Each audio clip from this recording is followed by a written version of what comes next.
As always, we'll begin with 3 deep breaths. Take a deep breath in through the nose, out of the mouth, in again through the nose, out of the mouth. Last one in through the nose, and let that go. Today's topic is going to be about doing the work and getting burnt out. And I feel like there's two really important sides that we speak about, because you can get burnt out doing the work as a student, but also getting burnt out doing the work as a facilitator.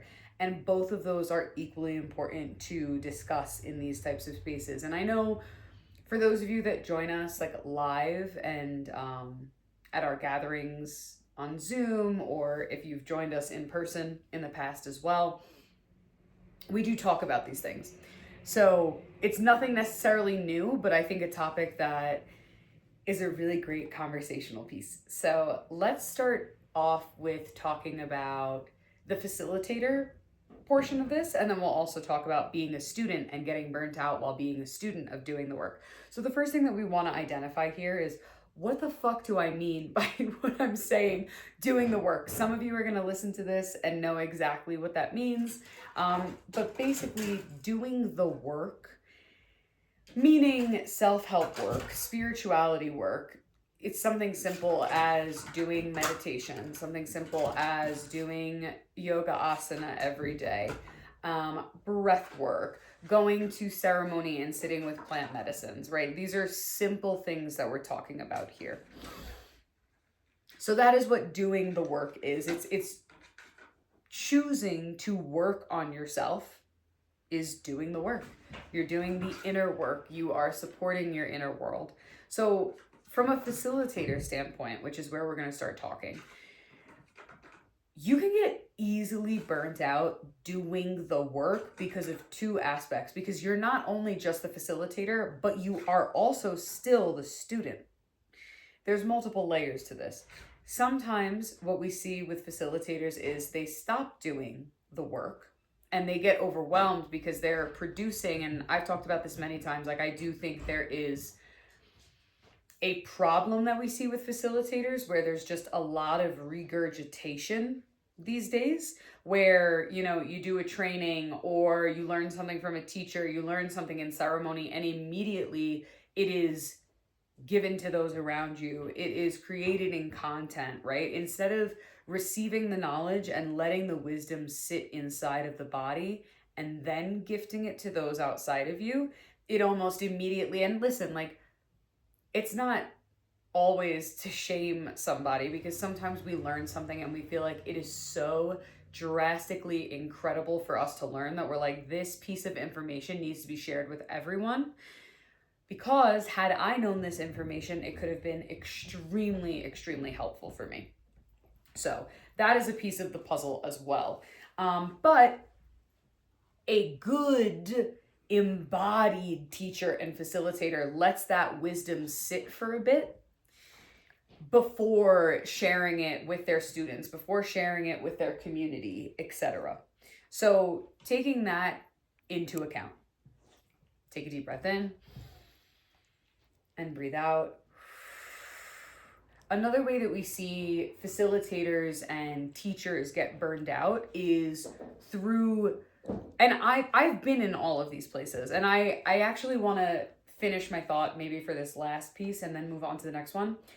I was so grateful. I had two teachers be super open and honest with me, that they were like, hey, you are teaching things that, yes, I think in the future you can teach, but you're teaching them now, and like, I really want to invite you to take a step back instead. And I'm so grateful that I had good teachers and guides and elders to be like, it's no shame to you, because at some point you should be sharing this information, but right now let it sit inside a little bit longer. So if you have good teachers and you have good elders and you have wisdom keepers around you who are willing to say, like, let this information sit inside of your body just a little bit longer, like, listen to them. They're not saying it from a place of fucking stop, unless they've quite literally said to you, fucking stop.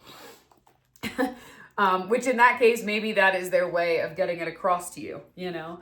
But if you have those types of teachers in your life, be very thankful, because I'm always grateful for the way that my teachers chose to express that to me.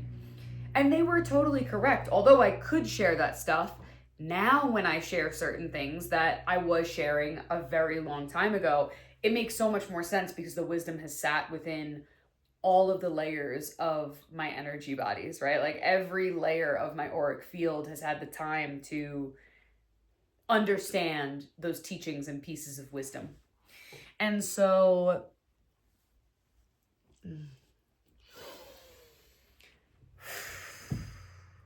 the next piece of this, how else teachers and facilitators continue to get burnt out, is just by having to, and I've been in this position before as well, is by having to make this a full-time living. Now, this is a conversation I have had so much ever since I got bit by, for those of you that don't know, I was bit by a mosquito. It was carrying dengue fever, West Nile virus. They also found Lyme. So at this point, when you are an entrepreneur and you decide that this is going to be your full-time living, and I'm talking about myself, like I chose this was going to be my full-time living. This is how I was going to make money. This is how I was going to travel. When I got bit by that mosquito, everything came to a screeching halt. I was in the hospital for a month in Mexico, and I just couldn't produce the way that I had been producing. Not only could I not hold space, but I couldn't produce the content to keep the people involved. I couldn't produce new offerings and creative, catchy ways to keep people around, right? So you have to think of those as well. When facilitators decide to make this their full-time living, I have seen it in myself, as well as I have seen it in many others, where if it is not like, listen, there are some people that they decide to be a facilitator, they work at a facility, whether that's a studio or a center, and they don't have to worry about anything else. Like there's somebody else doing all the marketing. They just need to show up and hold space. However, I will say some of those people also get burnt out. Imagine that you are sitting in ceremony multiple times a week, every single week for years on end. At a certain point, although you are in devotion to the medicine, there is a piece of the puzzle where your energy needs a break. Your energy bodies need a break. It is extremely overwhelming to be in those types of spaces in a good capacity if you are not also receiving. And that brings me to another point. I know I'm kind of ping-ponging around, so to all of you that listen to the Wolf Mother podcast, I'm so grateful for you because I know I do this often. But not getting work done for yourself. You know how many facilitators that I have that come into my orbit that are like, yes, I haven't had this in so long. And I'm like, you've been holding that much space and you don't have anyone holding the space for you. Even something as simple as either talk therapy, right? CBT therapy. That is important. It could be something as simple as just getting energy clearings, you know, whether that's in person or distance, but making sure that you are not just in the teacher role all of the time. And I will say, every single teacher that I have that I'm like, that's a fucking bomb ass teacher. It does not matter how old they are still students. They are definitely teachers and they continue to teach and they continue to hold incredible space. And every so often they're like, oh yeah, well I was at retreat this weekend and my teacher said, and I'm like, that's such a good reminder. We have to stay in devotion. And in devotion, you know, if we're really going to look at certain lineages, right? You always have a teacher. You always have an elder to look at. And the elders lean on each other in a lot of indigenous communities. So even though you might look at your teacher and say, wow, they've really reached, you know, elderly age. They must not have anyone quote unquote above them. They may not have anybody above them, but they do have someone beside them. And that's a really important piece to this puzzle. Take a deep breath in and breathe out. I also want to recognize, now this goes for both sides of the conversation that we're having, for teachers and for students alike. social media, specifically in terms of teachers and facilitators, we feel like we need to continue producing again and again and again because of the pressures of social media. And I'm going to give you a an example based off of my own life currently right now. I really wanted to hold another cacao dieta this fall, but it's looking like we're going to have some really wonderful travel coming up, so I don't think we're going to get to do it at the time that we wanted to do it.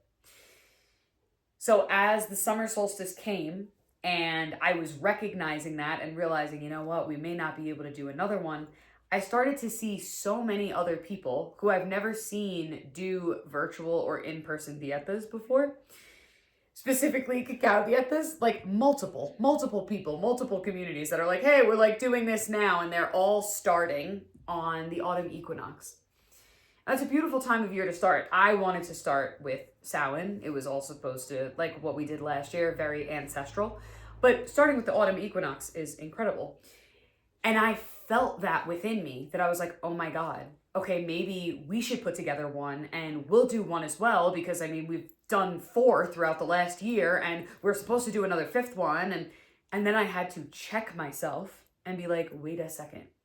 This is just that, like, that feel that we get from social media that we are not doing enough, that we are not keeping up with everything that's happening around us. If social media didn't exist, I wouldn't know that any of these communities are also now doing these cacao dietas. I would have no clue, you know, or maybe I would if I'm like on their email list, you know, or in their community in that sense. But the fact of the matter lies, I have had so many conversations myself and other community members, clients alike, that have been like, I just feel like I need to put out another class. I need to put out another retreat. I need to put out another. And I'm like, but is this coming from the fact that you actually have the space, the energy, and the capacity to put something out? Or is this coming from the fact that you're scrolling on social media and you saw so-and-so do another, you know, drum circle, moon circle, retreat, and you feel like, oh my God, I'm not keeping up with it enough. This is why social media detoxes are so unbelievably important,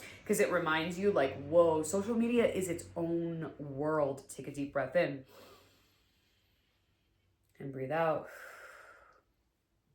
When we look at it from the piece of someone who is a student, maybe I should finish. Hold on.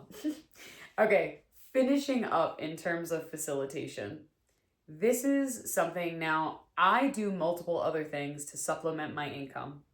And although that mosquito that bit me put me on a wild ride, and I felt like sometimes it really took me back 10 steps in life, that mosquito taught me being an entrepreneur not only means that you're going to pivot over and over and over again in life, because that's just how business works, but also, or rather, and also, if you want what you love to be a full-time living, yes, you can do that. And it's important to utilize your other skills and other forms of finance making so that you can really put out your offerings. If you really do the work, you don't want to feel pressure to make money when you put an offering out. I used to say this all the time when I first started teaching yoga asana. If no one showed up to my classes, I taught multiple classes a week. I taught at gym studios. I had my own little studio, and then I had my mom's house. If no one showed up, I still taught. Whether I grabbed somebody that was my friend that was in the area and I said, hey, can you come here and take a mat? Or I just did my practice with myself, I still did something.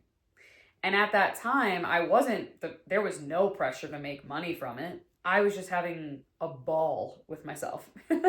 And so I think that made me a good facilitator, and it made me a good space holder, because I was showing up for the love that I had for the yogic traditions that I was studying underneath. I was showing up for the love that I had for how asana had transformed my life, and I wanted to be there to watch it transform other people's lives. I wasn't flipping out because no one showed up. I was like, all right, no one showed up. Maybe they'll show up in 3 hours for the next class, you know? There wasn't that pressure on it. So all these years later, when I got bit by that mosquito, I really learned, like, do other things, utilize other outlets. And there are multiple people in this community that I've spoken to who are like, I would never fucking let go of my full-time job because it makes being in service, being in devotion so much easier. I work that other job, and then after work or on the weekends, I just get to show up. And if I make money from it, cool. That's dope. And I don't necessarily need the money to live, right? So there's different capacities, right? There's all different people that I work with. People that are like, I would never get rid of my 9 to 5, and I'll do this stuff on the weekend. There are people that are kind of like me, where we're 50-50. There are people that have space holding as a majority of their income, and then maybe they do something else. So this is all just to say, like, we see burnout happen in so many different ways in terms of facilitation, especially all the things that we've already spoken about, but really, especially if you are not prioritizing your physical, mental, emotional, and spiritual health.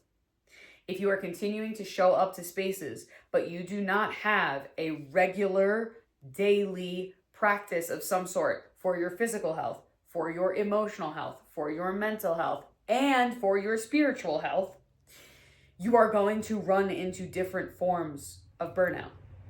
Take a deep breath. Breathe out. Doing the work as a student and getting burnt out. So let's go off of what I was just talking about in terms of social media. Social media is an incredible tool, and we can learn so much so quickly. And that also is a downside, that we can learn so much so quickly. And I have seen it many times. Not really for myself, because I feel like social media has blown up. I was very interested immediately in spirituality in middle school and high school. So it's been a long time of me reading books and of the sorts. But we have seen it in terms of like people doing plant medicine or just having, a quote unquote spiritual awakening. And then they go down the rabbit hole of watching Instagram videos and TikTok videos and YouTube videos. And although some of them can be very, very educational and extremely supportive, there's also an endless amount of scrolling that you can do on a lot of these topics. And a lot of these topics also lead to other topics. So you go down the rabbit hole about A, and then all of a sudden you're down the rabbit hole, and instead of still being at letter A, you're all the way at letter M, and you've went through a ton of different rabbit holes. So social media, also so wonderfully filled with knowledge, can also be too much knowledge for us to take in all at once. That can lead to burnout. The feeling like you need to learn about all the letters of the alphabet, when realistically you're really only at A and B. You had your spiritual awakening, you learned A and B, and you just have to sit with A and B, and C and D will come in due time. There's really no rush. However, once again, social media has this underlining energy feeling that we're not doing enough, right? So you have we're just using an example here. You have your spiritual awakening. It's a beautiful experience.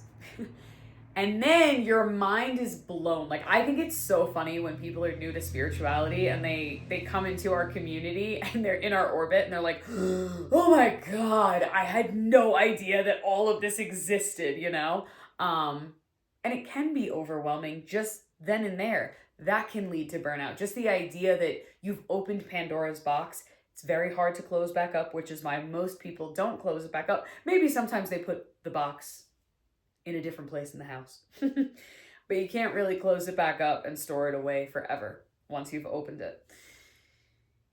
The other piece of the puzzle is that you had that spiritual awakening, and say like A and B is something really beautiful and simple. Like you just learned about box breathing and meditation, and you start journaling. And then all of a sudden you realize, oh my goodness, I'm supposed to have a cleansing and protection that I do all the time. And I should be going to sound baths, and I should be going to sound healings, and I should be going to Reiki practitioners, and I should be going to these ceremonies that they're having, and I should make my own instrument. Like, take a deep, deep breath in those moments. and remind yourself we're not meant to be a wheel that doesn't stop, especially in terms of self-help and spirituality. That wheel moves a little bit further every single day. It's honestly, in terms of integration, the most important thing is that you do it little by little. And I'm talking from experience too. I'm talking from experience from my own life, but I'm also talking about all of the clients that I've worked with over the last, I don't know, 7, 8 years. Move slower. Be slower. That is how it integrates into your body. I think back to the training that I had when I learned how to serve cacao, and how, for those of you that don't know that story, very briefly, basically, I showed up thinking I was just going to a ceremony and I was just going to hang out for a bit. I was young, I was 19. And it was a training, and I basically told my teacher, like, hey, I'm not supposed to be here. I thought this was just a ceremony. Like, I should have realized how long it was, and that I was supposed to come back week after week, that it wasn't just a ceremony. And she was like, no, stay here. You're exactly where you're supposed to be. And in that moment, I felt great overwhelm, like extreme overwhelm, because I was 19. I was trying to get sober from using cocaine. I was just about to go on, or I had just started antidepressants. And this was not in what I thought was in my wheelhouse. I remember telling one of my teachers, when she said something to me after a session, she was like, you're truly going to be one of the greatest healers I've ever known. Like, you have no idea how incredible you are. And I said to her, I'm just going to teach yoga asana and that's it, because all that other stuff seems so overwhelming. And it was stuff that I went to. Like, I knew what all the other stuff that I was referring to was. I just couldn't imagine holding space in that way when I was younger, when I was a teenager and a kid. And so in that moment with my teacher, who taught me how to serve cacao, I remember feeling super overwhelmed. And I guess my eyes probably got really wide. And she was like, just breathe. It's fine.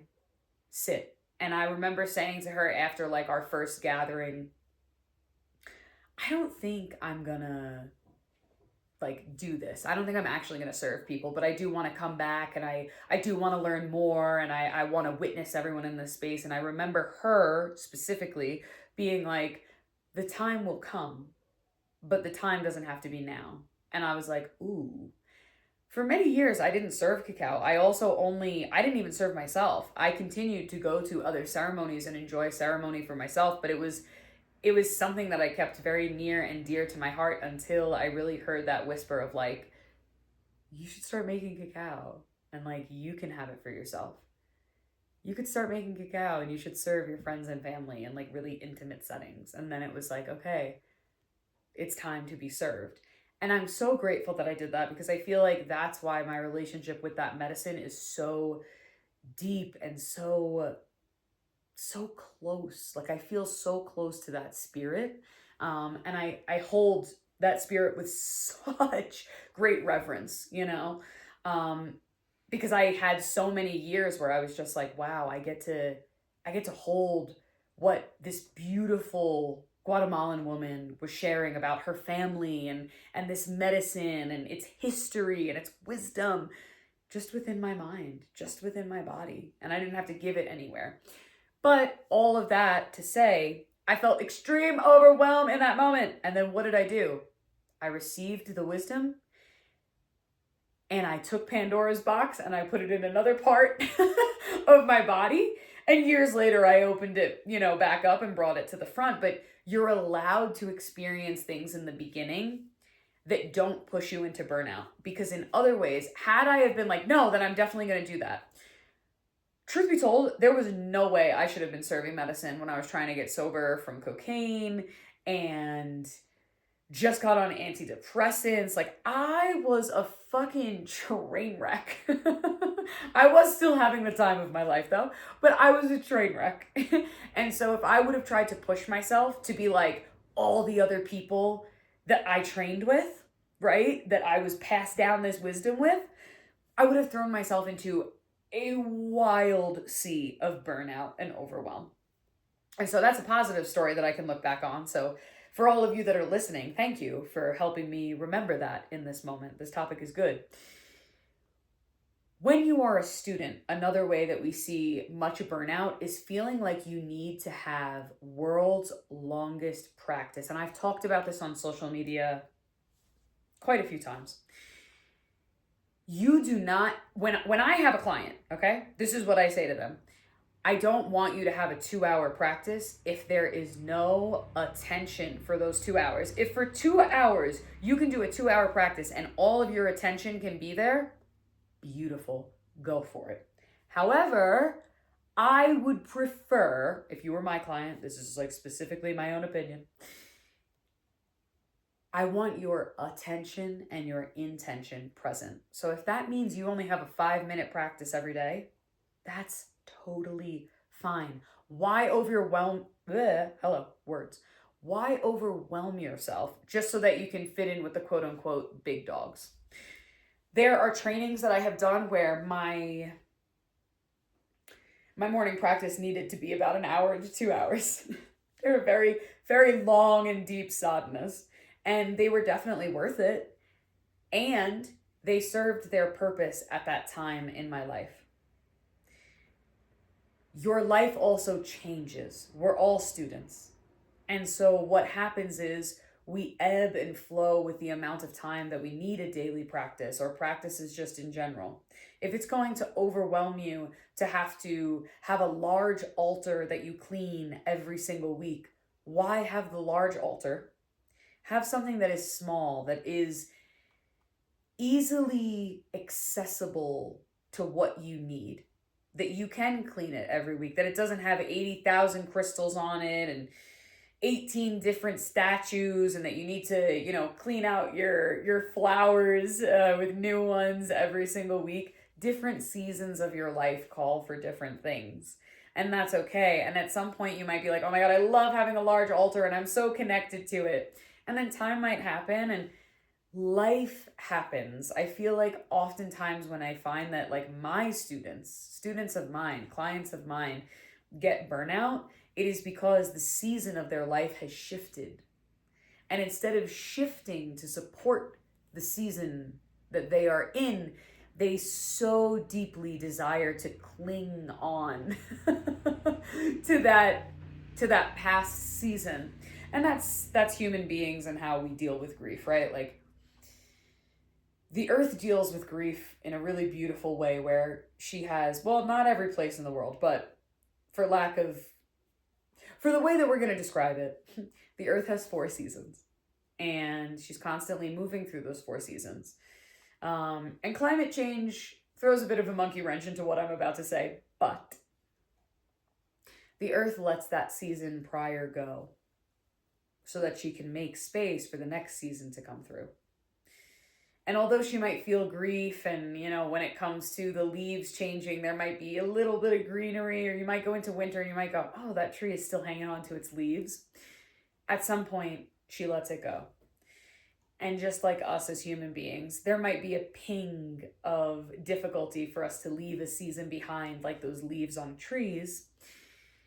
But we have to let it go and we have to continue to move on if we want to support the season of our life properly. Take a deep breath. And breathe out.